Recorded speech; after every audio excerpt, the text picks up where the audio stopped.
आप किचन में गए, आपको खाना बनाना है, आपको नहीं पता नमक कैसा होता है, नमक क्या है, देखा है चीनी कैसी, आटा क्या होता है, दाल चावल हींग मेथी धनिया मिर्चा क्या है। जब इनके बारे में आप जान जाते हो तभी आप अच्छा खाना बना पाते हो। वैसे ही खाना मतलब ग्रामर। ग्रामर अगर आपको सीखनी है बेसिक से एडवांस तक की, तो आपको ये छोटे छोटे इंग्रेडिएंट्स आने ही चाहिए। ये आपकी वर्ब है, ये प्रीपोजिशन है, ये नाउन लगा हुआ है यहाँ पर, तो इस वर्ब की थर्ड फॉर्म कर देंगे, इसको वैसा करेंगे। यहाँ पर हेल्पिंग वर्ब है। ये जो टर्म हमने बोले हैं, इंटरजेक्शन प्रीपोजिशन वर्ब एडवर्ब, यही हमारी जो ग्रामर है बेसिक ग्रामर होती है।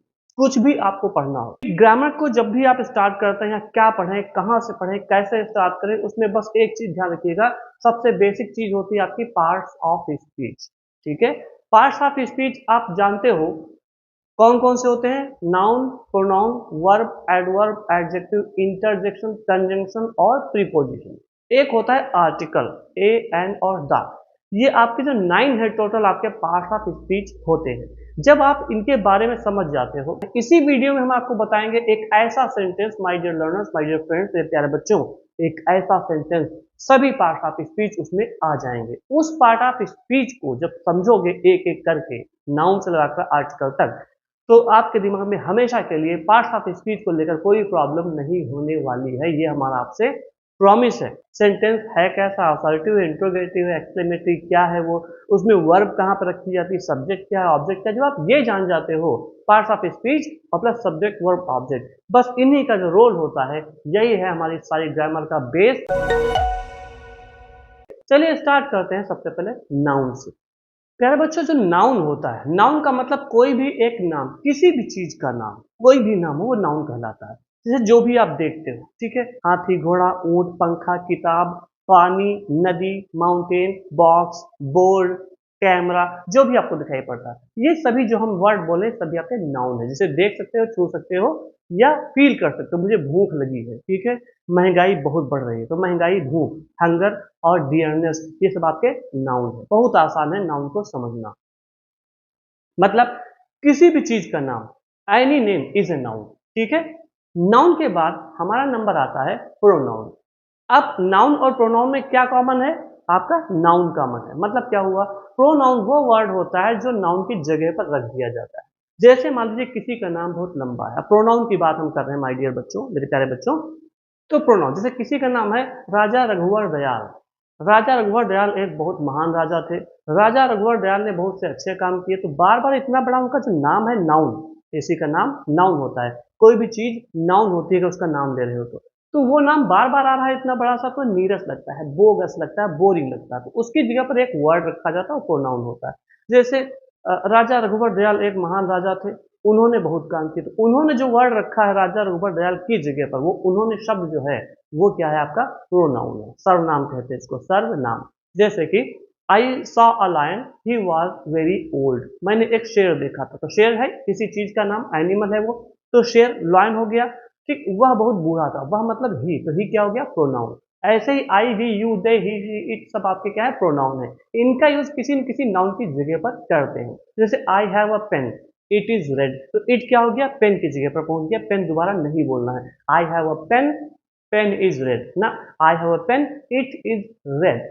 ओके, तो पेन की जगह पर इट आ गया, तो प्रोनाउन हो गया। सिंपल था, समझ में आ गया होगा। नाउन हुआ, प्रोनाउन हुआ। अब हम बात करते हैं मेरे प्यारे बच्चों एडजेक्टिव की। एडजेक्टिव क्या होता है? जब भी आपको पता लगाना हो एडजेक्टिव क्या चीज है, तो आप अपने आप से पूछिए कैसा या कैसी। मतलब जो वस्तु है, जो नाउन है, कोई चीज है जैसे, ठीक है, तो वो कैसी है दिखने में, या वो कैसा है दिखने में। जैसे कि इस हॉल में हम पढ़ा रहे हैं, इस रूम में हम पढ़ा रहे हैं, स्टूडियो में पढ़ा रहे हैं मान लीजिए, तो स्टूडियो कैसा है? कैसा का क्या जवाब मिलेगा? स्टूडियो बड़ा है, अच्छा है, हवादार है, एयरी है, बिग है, ब्यूटीफुल है। ठीक है, स्क्वायर शेप्ड है, चौकोर हो गया, ठीक है, क्यूबिकल हो गया, क्यूब के शेप में हो गया, ठीक है, व्हाइट है, सफेद। तो जो भी हम क्वालिटी बता रहे हैं वो सभी वर्ड क्या होते हैं? एडजेक्टिव, जो किसी को क्वालिफाई करते हैं, किसी की क्वालिटी बताते हैं, किसी के गुण को बताते हैं कि कोई चीज कैसी है। जैसे अपना देश, देश क्या हुआ? कंट्री, कंट्री क्या हुआ? नाउन। अपना देश महान है, यह हीरा है, यह मतलब देश को हमने हीरा कह दिया, तो यह क्या हो गया? इट प्रोनाउन हो गया। ठीक है, अब हीरा नाउन हो गया। अगर हम ये कहें देश महान है, तो महान मतलब कैसा है? कैसा महान? महान आपका मतलब देश हो जाएगा एडजेक्टिव। ठीक है, एडजेक्टिव के बाद मेरे प्यारे बच्चों आता है नंबर वर्ब का। चलते हैं वर्ब। वर्ब जिसको हम कहते हैं कार्य, बोलचाल में हिंदी में कहा जाता है कार्य, उसी को हम ग्रामर हिंदी व्याकरण में कहते हैं क्रिया, इंग्लिश में उसे कह देते हैं वर्ब। तो वर्ब, कार्य, क्रिया और एक्शन सब एक ही चीज है। जब कार्य बोलेंगे, वर्क बोलेंगे तो बोलचाल का शब्द हो जाता है, और जैसे हमने उसको वर्ब कह दिया या क्रिया तो ग्रामर में पहुंच जाता है, डरने नहीं लगता। डरने की कोई जरूरत है ही नहीं। तो जिस शब्द से, शब्द ही है जितने part of speech, noun, pronoun, verb, adverb, adjective, interjection, conjunction, preposition और आर्टिकल, जितने भी सब वर्ड होते हैं, उन वर्ड को पहचानना है बस, ठीक है। अगर कोई वर्ब है तो उस वर्ब, उस शब्द से ये पता चलेगा कि कोई चीज की जा रही है या कोई चीज हो रही है, कोई चीज की जा रही है या कोई चीज हो रही है। जैसे मैं आपको पढ़ा रहा हूं तो कौन सा काम कर रहा हूं ये देखना है, पढ़ाने का काम कर रहा हूं, पढ़ाना, टीच, ये आपकी वर्ब हो गई। समझ में आ गया, क्लियर हो गया। अब मान लो हम ये कहें कि मैंने तुम्हें कल देखा था, तो मैंने कौन सा काम किया था, देखने का, तो देखना वर्ब हो जाएगी। मतलब सी, लुक, बिहोल्ड, ये वर्ड है देखने के लिए। अगर कोई ये कहे कि मैं आज दिल्ली जा रहा हूँ किताबें खरीदने के लिए, तो जाना क्रिया हो गई, खरीदना क्रिया हो गई, कौन कौन से काम होने की बात हो रही है, बस वही वर्ब होती है, ठीक है। तो वर्ब ये आपकी बहुत ईजी है। नाउन हो गया, प्रोनाउन हो गया, आपका एडजेक्टिव हो गया, वर्ब हो गया। अब बात आती है एडवर्ब की। अब जैसे अब नाउन और प्रोनाउन में नाउन छिपा हुआ था, वैसे वर्ब और एडवर्ब मेरे प्यारे बच्चों क्या छिपा हुआ है, वर्ब। मतलब एडवर्ब का संबंध सीधे वर्ब से है, ठीक। जो शब्द, जो वर्ड बोल रहे हैं पार्ट ऑफ स्पीच, सभी जो हैं किसी न किसी शब्द को कहे जाते हैं, ऐसा समझिए। किसी सेंटेंस को नहीं कहे जाते, किसी न किसी शब्द को कहे जाते हैं, किसी न किसी वर्ड को कहे जाते हैं, ठीक है। अब जैसे एडवर्ब की बात कर लें तो जैसे मान लो कोई कार्य हुआ, ठीक, जैसे मैं पढ़ा रहा हूँ, ठीक है, मैं आपको पढ़ा रहा हूँ, तो किस प्रकार से पढ़ा रहा हूँ। अगर आपको एडवर्ब ढूंढना तो किस प्रकार से, किस तरीके से पढ़ा रहा हूँ, वो तरीका अगर आपको पता चल रहा है एक वर्ड में तो वो आपका एडवर्ब होगा। किस तरह से पढ़ा रहा हूँ एक वर्ड में अगर पता चले तो वो आपका एडवर्ब हो गया। अगर कई शब्द एडवर्ब बनते तो वो फ्रेज बन जाता, उसकी बात हम अगले वीडियो में करेंगे, वो एडवांस चीज थोड़ी सी हो जाती है। ग्रामर कहाँ से सीखें, ठीक है, where should we start grammar from, तो ये सब चीजें हम आपको इसमें बता रहे हैं। जब ये दो चीजें आ जाएंगी, part of speech, subject verb object, जो आपका ऑब्जेक्ट होता है, सब्जेक्ट वर्ब ऑब्जेक्ट, यही बाकी मेन चीजें। तो हम बात करते हैं एडवर्ब की। जैसे मैं आपको पढ़ा रहा हूँ, मैं आपको प्यार से पढ़ा रहा हूँ, तो प्यार से पढ़ा रहा हूँ, तो प्यार से मतलब विद लव, लविंगली, तो ये आपके एडवर्ब हो जाएंगे। वह मेरे पास आया, वह मेरे पास हाँफते हुए आया, तो उसके आने का तरीका क्या था, वो आया, वर्ब है, कौन आया, वह क्या है, नाम नहीं बताया तो वह हो गया प्रीपोजिशन आपका, ठीक। वह मेरे पास आया, उसने काम कौन सा किया, आने का। कैसे आया, हाँफते हुए आया, मान लीजिए, तो हाँफते हुए पैंटिंग हो जाएगा, PANTING, पैंटिंग।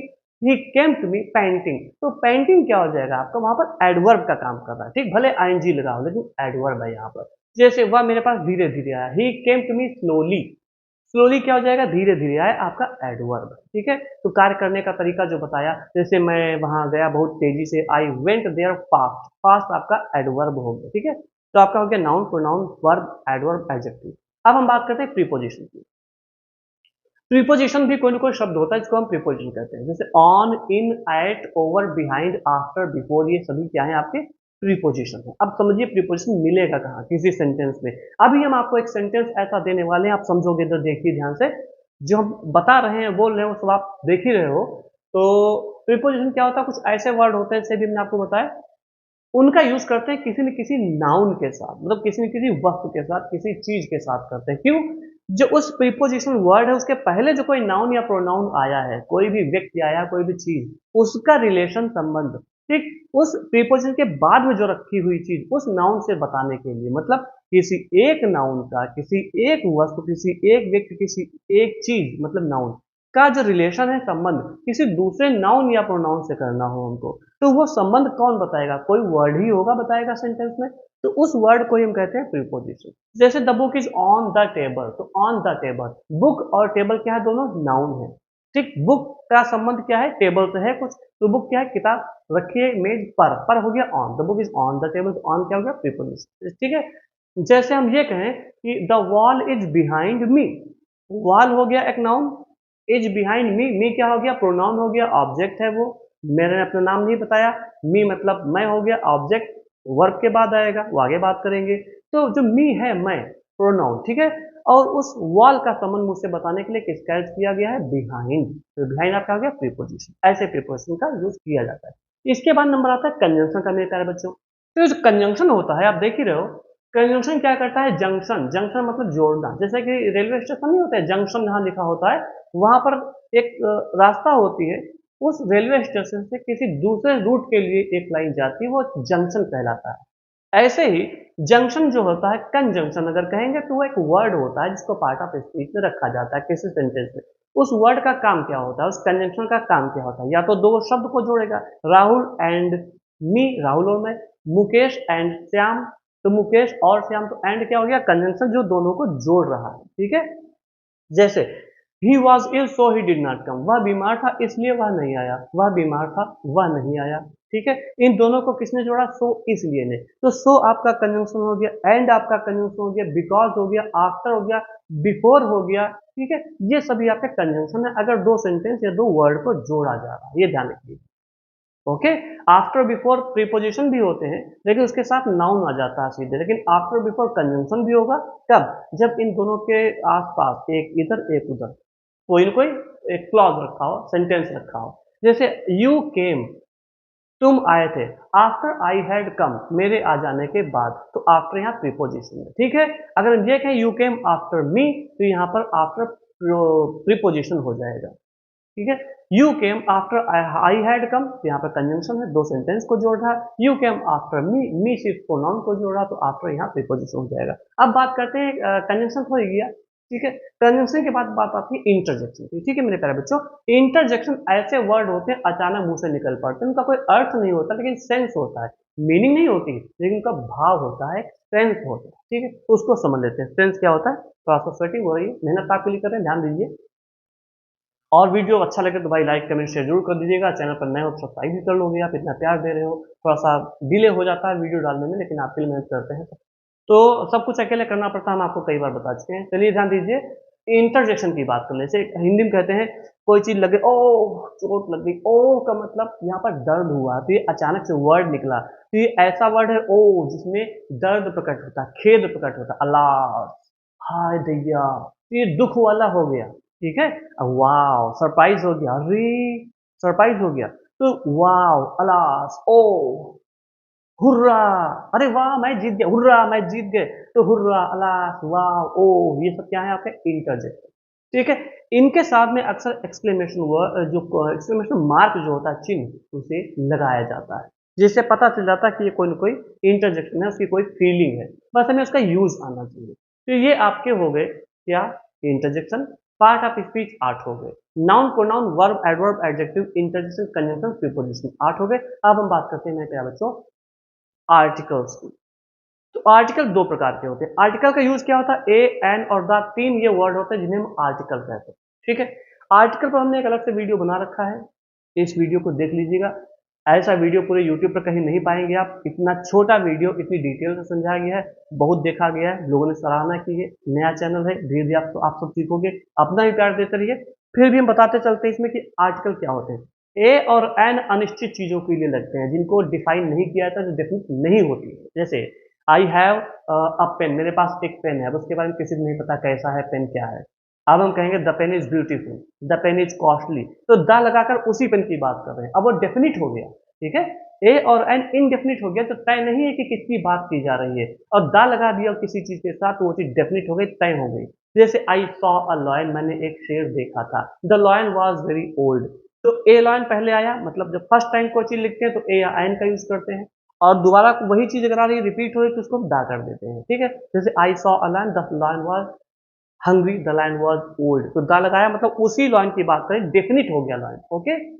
अब ए और एन में क्या डिफरेंस है, इसको समझ लेते हैं। जब किसी वर्ड को हम बोले तो बोलने में सबसे पहला जो लेटर अक्षर होगा हिंदी के हिसाब से, अगर कोई वॉवेल निकल रहा है तो आप एन लगाओगे वरना ए लगाओगे।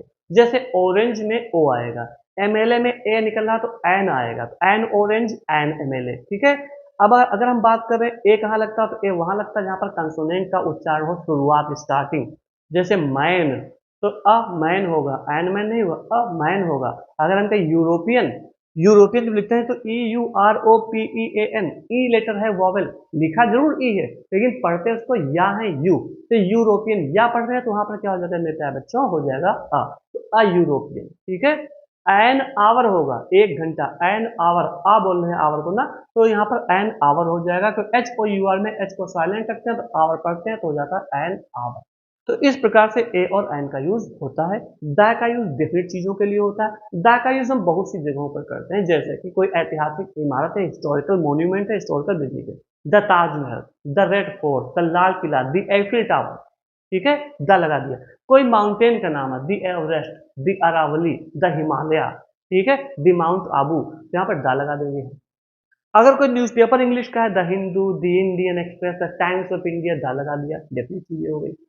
अगर मान लीजिए धार्मिक किताबों की बात कर लें, जैसे द बाइबिल, द गंगा, नहीं द गंगा तो रिवर हो जाएगी, the Bible, the Gita, the Quran, the Avesta, ये सभी आपकी, अवेस्ता पारसी धर्म से है, ठीक है, ये आपकी धार्मिक किताब है तो द लगाया जाता है। रिवर्स जैसे भी बोला, अगर इंटरनेशनल रिवर हो चाहे नेशनल हो, the Ganga, the Yamuna, the Saraswati, the Nile हो जाएगा, जिसको नील नदी कहते हैं, मिस्र में है, मिस्र को इजिप्ट कहते हैं। तो इस प्रकार से हम आर्टिकल का प्रयोग करते हैं। ये हमारे पार्ट ऑफ स्पीच बेसिक सी चीजें, कुछ चीज सबको लिखकर आपको बताया गया है, बोल के बताया, आप समझ गए होंगे। बच्चों अभी हमने आपसे एक प्रॉमिस किया था, एक ऐसा सेंटेंस हम आपको बताने जा रहे हैं जिसमें सभी पार्ट ऑफ स्पीच आर्टिकल सहित, जी हाँ, सभी पार्ट ऑफ स्पीच आर्टिकल सहित वर्ड आने वाले हैं। उस सेंटेंस में सभी पार्ट ऑफ स्पीच आ जाएंगे, एक एक करके आपको हम समझा भी देंगे। तो आपका सेंटेंस है, wow the small pig grunted loudly under the shed and it quickly ran। आप समझिए यहाँ पर सबसे पहला वर्ड क्या है, वाव। तो वाव क्या है, एक सरप्राइज की बात है, तो आपका इंटरजेक्शन हो गया, ठीक है। इसके बाद नंबर आता है द क्या है, आर्टिकल है, ठीक है, article. Wow the small pig, pig मतलब एक किसी जानवर का नाम है तो पिग नाउन हो जाएगा। पिग है कैसा, कैसा मतलब क्या बताया था आपको याद होगा, एडजेक्टिव, स्मॉल छोटा है, तो स्मॉल क्या हो जाएगा आपका एडजेक्टिव, पिग क्या हो जाएगा नाउन, किसी चीज का नाम है। Wow the small pig granted, उस पिग ने क्या किया था, ग्रंटेड, घुर घुर की आवाज की थी, जैसे सुअर करते हैं। द स्मॉल पिग ग्रंटेड मतलब घुर घुर किया था, तो वर्ब हो गई, उसने जो काम किया था। कहाँ, अंडर मतलब नीचे, तो अंडर क्या हो गया, प्रीपोजिशन। तो जो सुअर था, स्मॉल पिग छोटा सुअर, तो उसका संबंध किससे है, किससे, अंडर द शेड, ठीक है। लेकिन इसके पीछे एक वर्ड ध्यान दीजिए, लाउडली लिखा हुआ, तो कैसे गुर्राया था, गुर्राने का तरीका क्या हुआ, किस प्रकार से गुर्राया, लाउडली। लाउडली मतलब होता है बहुत तेजी से, आवाज तेज हो जिसकी, तो क्या है, wow the small pig grunted loudly, तो ग्रंटेड चीखा था, गुर्राया था, ठीक है। लाउडली मतलब तेजी से। अब आएगा अंडर, अंडर मतलब अंडर एक प्रीपोजिशन जो संबंध बताता है पिग का, जो शेड से है, छप्पर से, ठीक है, अंडर द शेड, तो अंडर प्रीपोजिशन हो गया। द फिर से आ गया आर्टिकल, 2 बार आया। द शेड, शेड क्या है, छप्पर, शेड एक चीज का नाम है, वस्तु का नाम है, तो नाउन हो गया, ठीक। अब आता है एंड, तो एंड क्या कर रहा है, 2 सेंटेंस को जोड़ेगा। एंड के आगे क्या लिखा है, इट क्विकली रैन, और वह तेजी से भाग गया। एंड के पहले एक सेंटेंस लिखा हुआ है, the small pig grunted loudly under the shed, तो एक सेंटेंस ये हो गया। इट रैन क्विकली या इट क्विकली रैन, 2 सेंटेंस को आपस में किसने जोड़ा, एंड ने जोड़ा, तो एंड आपका क्या हो जाएगा, कंजंक्शन, ठीक है। इट क्या है, उस पिग के लिए, एंड इट मतलब वह सुअर, तो इट क्या हो गया, प्रोनाउन, जो पिग के जगह पर यूज किया गया है। छोटी चीजें होती हैं, छोटा जानवर, छोटा इंसेक्ट हो, कोई कीट पतंगा, तो इट का यूज करते हैं। And it quickly ran, quickly मतलब तेजी से, क्या किया था उसने, दौड़ा था, रैन मतलब दौड़ा था, कैसे दौड़ा था, किस प्रकार से दौड़ा था, तो वो आपका हो जाएगा क्विकली, मतलब क्विकली एडवर्ब हो गया।